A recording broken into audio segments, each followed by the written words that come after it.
নমস্কার বন্ধুরা, welcome back to our channel. তো দুবাই ভ্রমণের তৃতীয় পর্বে আপনাদের সবাইকে স্বাগত। তো আজকের ভিডিওটিতে থাকছে আবুধাবিতে আমাদের হোটেল কিংস গেটের রুম ট্যুর ও দুবাই হিন্দু টেম্পল ট্যুর। তো সঙ্গে থাকুন, দেখতে থাকুন। তো আবুধাবিতে আমাদের আজকে রাতে স্টে এই হোটেল কিংস গেটে। এটা আবুধাবিতে একটা 5 স্টার হোটেল। তো আবুধাবি ও দুবাইতে যেরকম গগনচুম্বী ইমারত, এটাও তার একটা উদাহরণ। তো দেখুন এই যে, তো সুউচ্চ এই হোটেলই আমরা আজকে নাইট স্টে করবো এই কিংস গেট হোটেল আবুধাবিতে। তো এরপর আপনাদের দেখাবো এই হোটেলে আমাদের যে রুমটা ছিলাম সেই রুমের ভিউটা ঠিক কেমন, সেই রুমের ভিতরটা। তো চলুন আমাদের সাথে। লিফটে করে উঠেই 3rd ফ্লোরে আমাদের রুমটা ছিল। তো 311 নম্বর রুমে আমরা ছিলাম। তো রুমের ভিউটা পরে দেখাবো। তো একটু বাইরেটা ঘুরে আসি। সো হোটেলের রুমে চেক ইন করার পর বউকে লাগেজ গোছানোর দায়িত্ব দিয়ে আমি আবার বেরিয়ে পড়লাম এই হোটেলের আশপাশটা ঠিক কেমন সেটা ঘুরে দেখতে। তো রাতে আবুধাবি শহরের আশপাশে কী পাওয়া যায় সেটাই দেখব। চলুন দেখে আসি। কিংস গেট হোটেলে আমরা রয়েছি, ওর পাশেই একটা দোকান আপনাদের দেখাবো।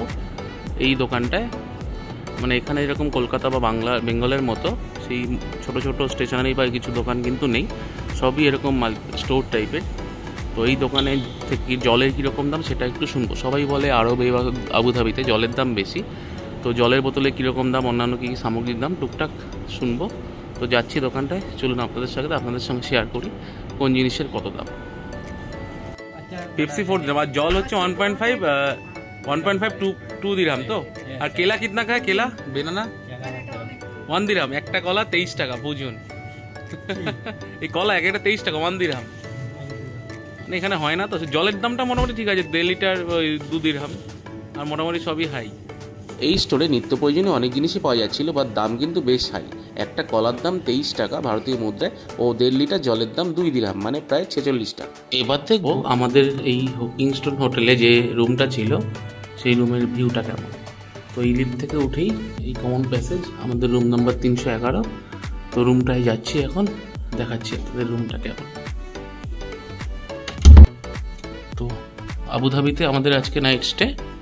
তো এই আবুধাবি রুমের ভিউটা আপনাদের দেখাই হোটেলের।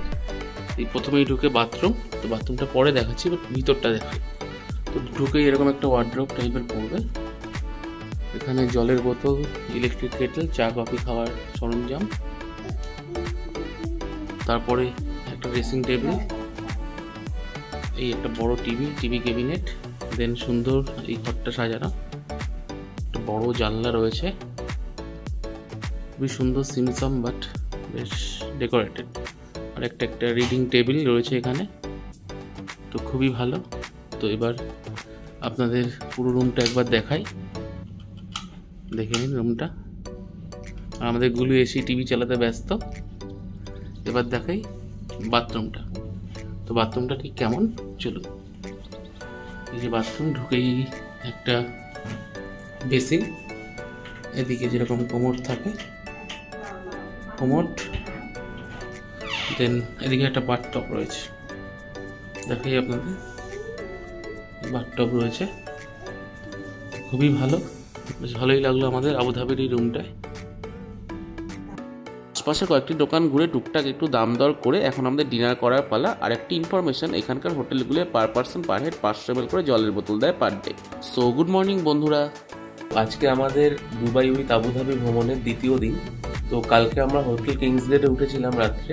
তো যেহেতু কালকে রাত হয়ে গেছিলো, ওই জন্য আর হোটেলের রুম থেকে বাইরের ভিউটা আপনাদের দেখানো হয়নি। তো আজকে সকালবেলায় বাইরের ভিউটা দেখাই, এই হোটেলের রুম থেকে বাইরের ভিউটা ঠিক কেমন চলুন দেখতে থাকি।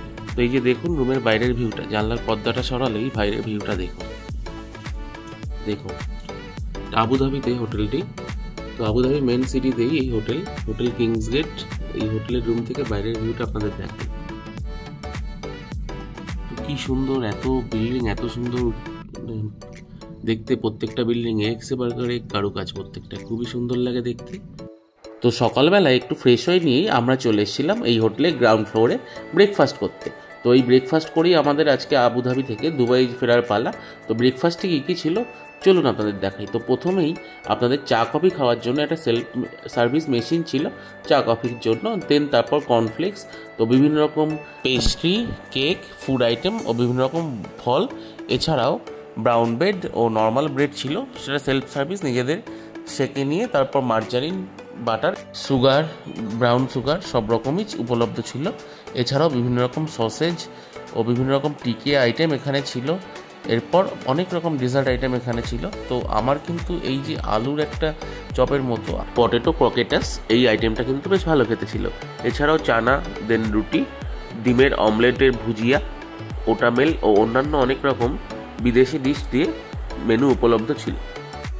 এছাড়াও অনেক রকম চিজ আইটেম, বিভিন্ন রকম টাইপের চিজ ও বা বিফ দিয়ে তৈরি বিভিন্ন রকম আইটেমও কিন্তু এখানে ছিল। এছাড়াও বিভিন্ন রকম ডেজার্ট আইটেম এখানে উপলব্ধ ছিল। তো অনেক রকম ভ্যারাইটিস আইটেম দিয়ে সকালে ব্রেকফাস্টটা আমরা করেছিলাম। খুবই ভালো ছিল ব্রেকফাস্টের টেস্টটা। সবাই যে যার মতো নিজের পছন্দসই আইটেমটি নিয়ে নিচ্ছিল। পুরোটাই কিন্তু ছিল সেলফ সার্ভিস। তো এদিকে আমার গিন্নি টোস্টারে ব্রেড টোস্ট করতে ব্যস্ত। বাটার টোস্ট আমার গিন্নির একটি প্রিয় খাবার। তো ব্রেকফাস্টের সঙ্গে এখানে অ্যাপেল জুস ও জল ও অন্যান্য রকম আরও ফ্রুট জুস উপলব্ধ ছিল। তো সকালবেলায় ব্রেকফাস্টটা কিন্তু বেশ ভালোই ছিল, দারুণ হয়েছিল খাওয়া দাওয়া। তো ব্রেকফাস্ট করে আবুধাবি থেকে এখন আমাদের দুবাইয়ের দিকে যাওয়ার পালা।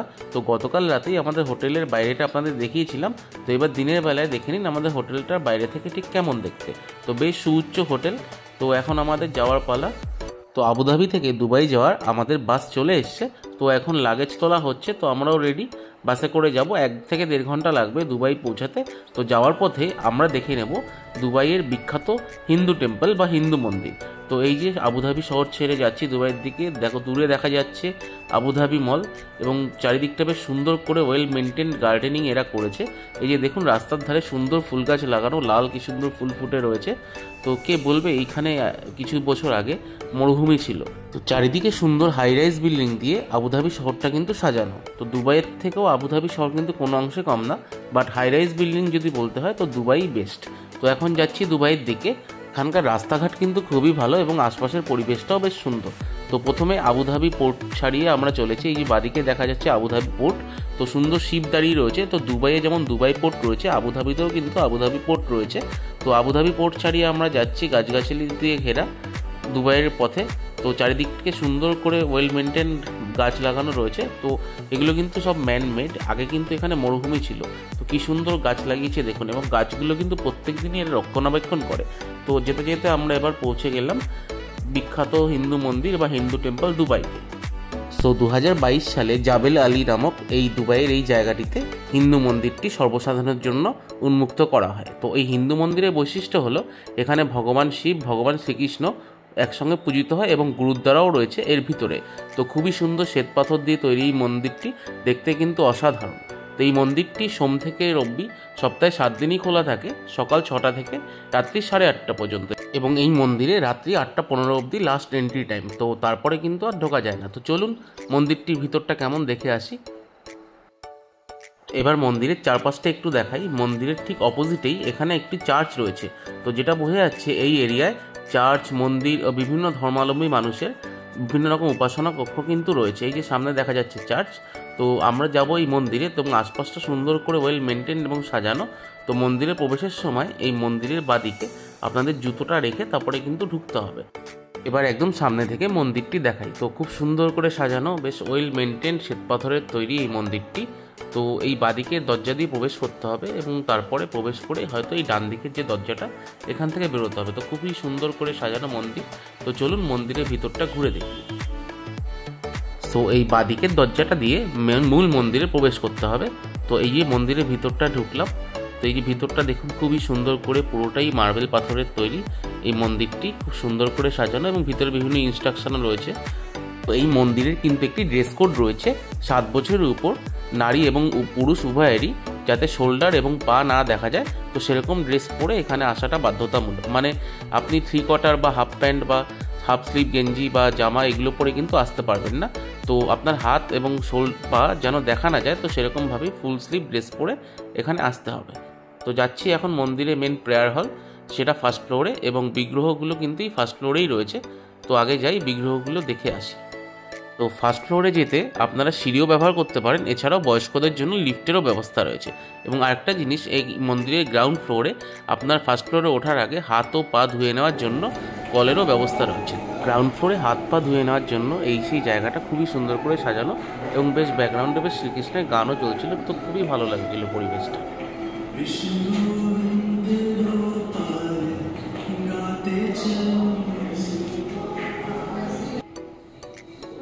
ভগবান শ্রীকৃষ্ণের গান শুনতে শুনতেই এবার আমরা যাব ফার্স্ট ফ্লোরে বিগ্রহগুলো দর্শন করতে। তো চলুন দেখে আসি। এই সামনেই দেখা যাচ্ছে প্রার্থনা হল, তো এর ভিতরেই ভগবানের মূর্তিগুলো সাজানো রয়েছে। তো চলুন দেখে আসি। তো মন্দিরের ফার্স্ট ফ্লোরটিও কিন্তু খুব সুন্দর করে সাজানো। ওই যে দূরে দেখা যাচ্ছে ভগবান শ্রীকৃষ্ণ, শিব, তিরুপতি বালাজি এবং অন্যান্য অনেক দেবদেবীর মূর্তিও এখানে রয়েছে। এছাড়াও এখানে গুরুদ্বারাও রয়েছে, আপনারা চাইলে গুরুদ্বারায় চাদর চড়িয়েও আসতে পারেন। তো একই জায়গায় বিভিন্ন রকম দেবদেবীর মূর্তি দেখে মনটা বেশ ভালো লাগলো। তো এরপরে ক্যামেরা অ্যালাউ নেই, তাই ভিতরটা দেখাতে পারলাম না। তো মন্দিরের দেবদেবী দর্শন করে এখন আমি আর পাপা বাইরের দিকে বেরোচ্ছি, একটু সেলফি তুলে নিলাম আমরা। তো এখন যাচ্ছি বাইরের দিকে।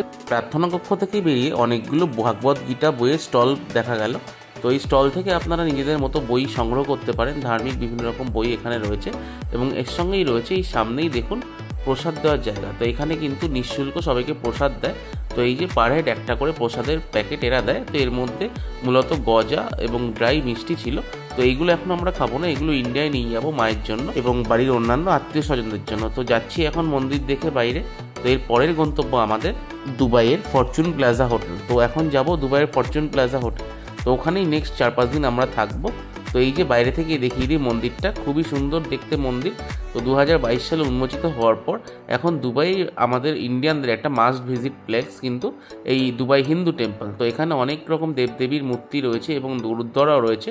তো বেশ ভালোই লাগলো এই মন্দিরটি দেখতে, বেশ সিমসাম এবং খুবই সুন্দর করে ওয়েল ডেকোরেটেড ও সাজানো মন্দির। তো মন্দির দেখে মন ভালো করে আমরা চললাম আমাদের পরের ডেস্টিনেশন দুবাইয়ের ফরচুন প্লাজা হোটেল। এটা বার দুবাইয়ের দিকে অবস্থিত। তো দুবাই শহরে প্রায় ঢুকে গেছি, হাই রাইজ বিল্ডিং আবার শুরু হয়ে গেছে। তো আমাদের 5 নাইট 6 ডেজের দুবাই উইথ আবুধাবি ট্রিপের 1 নাইট আমরা আবুধাবিতে কাটিয়ে এখন আমরা যাচ্ছি দুবাইয়ের হোটেলের উদ্দেশ্যে। তো এখানেই নেক্সট 5 দিন আমরা থাকবো। তো এই যে হাই রাইজ বিল্ডিং শুরু হয়ে গেছে। তো দুবাইয়ে যাওয়ার পথে আমরা হোটেলে ঢোকার আগেই একটা ইন্ডিয়ান রেস্টুরেন্টে আজকে লাঞ্চটা সারবো। তো লাঞ্চে কী ছিল সেই খাবারগুলো আপনাদের দেখাবো। তো এই যে দেখা যাচ্ছে দুবাইয়ের সুউচ্চ বিল্ডিংগুলো, আবার খুবই সুন্দর লাগে দেখতে। তো যতবারই যাই এই বিল্ডিংয়ের এই সুউচ্চ ইমারত দেখতে দেখতে চোখ ধাঁধিয়ে যায়। তো যেতে যেতে একটি ম্যানমেড ক্যানেল, গাইডবাবুর ভাষায় যেটা শুনলাম, এই সমুদ্রের জল ম্যানমেড ক্যানেল করে শহরের ভিতর ঢুকিয়েছে, সেটাও দেখলাম। এবং যেতে যেতে আমাদের বাস এক জায়গায় পেট্রোল ভরতে দাঁড়িয়েছিল। তো এই পেট্রোলের দাম কত কি না এই বিষয়ে পরবর্তী একটা ভিডিও আমি করব আপনাদের উদ্দেশ্যে। তো পেট্রোল পাম্পটা কেমন সেটা আপনাদের দেখাচ্ছি। তো পেট্রোল পাম্প থেকে পেট্রোল নিয়ে বাস আবার রওনা দিল দুবাইয়ের উদ্দেশ্যে। তো হোটেলে যাওয়ার আগে ওই যেরকম বললাম আমরা আগে লাঞ্চ করতে দাঁড়াবো। গাছগাছালিতে ভরা কিছুটা পথ পাড়ি দিয়ে আমরা চলে আসলাম দুবাই মেরিনা মলের সামনে। তো দুবাই মেরিনা মলও দুবাইয়ের ওয়ান অফ দ্য বিগেস্ট মল, বা দুবাই মলটাই সবচেয়ে বড়। তো আর একদিন এক্সপ্লোর করবো আমরা দুবাই মল। তো এই যে প্রথমে এখন হাই রাইজ বিল্ডিংগুলো দেখুন, এই বিল্ডিংটাও খুবই সুন্দর লাগছিল দেখতে। অসাধারণ সব স্থাপত্যশৈলীতে করা এই দুবাই শহরের এই বিল্ডিংগুলো দেখলে কিন্তু চোখ জুড়িয়ে যায়। তো দারুণ লাগছিল দেখতে। তো প্রত্যেকটা বিল্ডিংই দেখতে খুবই সুন্দর ছিল। তো আমরা কিছুক্ষণ চলার পর চলে আসলাম দুবাই ফ্রেমের সামনে। এই দুবাই ফ্রেম পরে কোনো একদিন এক্সপ্লোর করব। তো এখন আমরা যাচ্ছি দুবাই ফ্রেম পার্শ্বস্থ একটি ইন্ডিয়ান রেস্টুরেন্টে। এখানেই আজকে দুপুরের লাঞ্চ আমরা করব। সো এখন আমরা এই খালিদস বিরিয়ানি এই ইন্ডিয়ান রেস্টুরেন্টে খেতে আসলাম। তো ইন্ডিয়ান রেস্টুরেন্টে একটা ভালো সুবিধা হচ্ছে, এখানে সব খাবারই কিন্তু বাফেট সিস্টেম। তো বুফে সিস্টেমে সব কিছু সাজানো থাকে এবং আপনাদের নিজেদের সেলফ সার্ভিস করে নিয়ে নিতে হয়। তো গতকালও এখানে খাবার খেয়েছিলাম রাতে। তো আজকে দুপুরে এখানে লাঞ্চ করব। আবার এই যে এখন দেখাই, এই যে পাশেই দুবাই ফ্রেম, এই দুবাই ফ্রেমটা আমরা কাল এক্সপ্লোর করব। আর ওই যে দেখুন ওই দূরে দেখা যাচ্ছে বুর্জ খালিফা। তো বুর্জ খালিফাটাও কালকে দুবাই সিটি ট্যুরে আমরা এক্সপ্লোর করব। তো তখন দেখাবো কী কী দেখবো ওগুলোতে। তো এখন যাচ্ছি দুপুরে খেতে, লাঞ্চ করতে। তো চলুন লাঞ্চে কী কী খাবার আছে সেটা আপনাদের দেখাই। এবার দেখাই রেস্টুরেন্টের ভিতরটা। তো রেস্টুরেন্টের ভিতরটা বেশ সুন্দর করে সাজানো, আর ঢুকেই চোখে পড়বে এই বাফেটে বিভিন্ন রকম খাবার সাজানো রয়েছে। এখান থেকে খাবার নিয়ে আপনাদের সেলফ সার্ভিসে এই জায়গাগুলো বসে খেতে হবে। তো আমার গিন্নিয়ারগুলো বসে গেছে খেতে, এবং ভিতরটা বেশ ওয়েল মেনটেন্ড এবং ডেকোরেটেড, খুব সুন্দর করে সাজানো। তো মেনুতে প্রথমেই ছিল ফিশ চপ, চিকেন বিরিয়ানি এবং পাঁপড়ের সঙ্গে ছিল সালাড আর 2 রকম রায়তা। তো একটু রায়তা একটা ছিল একটু ঘন টাইপের, আর একটু ঝোল ঝোল। তো রায়তাও বেশ ভালো ছিল খেতে, আর ছিল স্যুপ। তো এখানে প্রত্যেকটা রেস্টুরেন্টে কিন্তু স্যুপটা কমন। তারপর ছিল veg fried rice, chicken Manchurian, then যারা সাদা ভাত খাবে তাদের জন্য সাদা ভাত, একটা সবজি ও ডাল মাখানি, এবং তার সঙ্গে ছিল হাত রুটি বা চাপাটি রুটি। তো তো এগুলোর সঙ্গে আরেকটা জিনিস আমার যেটা ভালো লেগেছিল, এখানে ছিল গোলাপজাম। তো ইন্ডিয়ান রেস্টুরেন্টে এসে ইন্ডিয়ান মেনু খেয়ে দুবাইতে বেশ ভালোই লাগলো এবং খাবারের টেস্টও কিন্তু খুব ভালো ছিল। এই যে ব্যাকগ্রাউন্ডে শুনতে পাচ্ছেন হিন্দি গান চলছে, আর এদিকে আমাদের দুপুরের লাঞ্চ চলছে। তো হিন্দি গান শুনতে শুনতে খাওয়া বেশ ভালোই, ব্যাপারটা বেশ ভালোই লাগছে। দুবাইতে হিন্দি গানের তালে তালে খাওয়া দাওয়া চলছে। তো খাওয়া দাওয়া কমপ্লিট করে দুবাই ফ্রেমকে পাশে রেখে আমরা চললাম আমাদের নেক্সট গন্তব্য ফরচুন প্লাজা হোটেল। তো যেতে যেতেই বাদিকে এই সুন্দর এই শিপটা দেখতে পেলাম দাঁড়ানো রয়েছে। তো জাস্ট এসে পৌঁছালাম দুবাই এয়ারপোর্টের পাশেই ফরচুন প্লাজা হোটেলে। এই হোটেলেই নেক্সট 4-5 দিন আমরা থাকবো। তো হোটেলের ভিতরটা দেখাই, খুবই সুন্দর করে সাজানো রিসেপশন এরিয়াটা, এবং হোটেলটিও খুব সুন্দর ডেকোরেটেড। তো এই হোটেলের ভিতর থেকেই কিন্তু আপনারা নিজেদের মতো করে ট্যুর অ্যারেঞ্জ করে নিতে পারেন, এবং এখান থেকে কিন্তু গাড়িও ভাড়া পাওয়া যায়। তো হোটেলের এবার আমাদের রুমের দিকে যাব। তো এই লিফট থেকে বেরিয়ে 210 নম্বর রুমে আমরা যাব, আর ডেসক্রিপশানে হোটেলের নাম, ফোন নাম্বার দেওয়া থাকলেও আপনারা দেখে নিতে পারেন। সো ঘরে ঢুকেই চোখে পড়বে এই বড় একটা কিং সাইজ খাট, একটি সুন্দর চেয়ার ও মিনি টেবিল, দেন বড় একটা টিভি, দেন ড্রেসিং টেবিল, এবং এই খাটের বাদিকেই রয়েছে একটু ওয়াল ক্যাবিনেট। তো বন্ধুরা, রুমে ঢুকে একটু ফ্রেশ হয়ে আমরা এবার বেরোবো ডেজার্ট সাফারিতে। তো আজকে ব্লগটি এই পর্যন্তই। তো দেখা হচ্ছে নেক্সট ব্লগে ডেজার্ট সাফারিতে। টিল দেন টাটা, সবাই খুব ভালো থাকবেন। আর আমাদের চ্যানেলটি ভালো লেগে থাকলে অবশ্যই লাইক, শেয়ার ও সাবস্ক্রাইব করবেন। Thanks for watching. Thank you.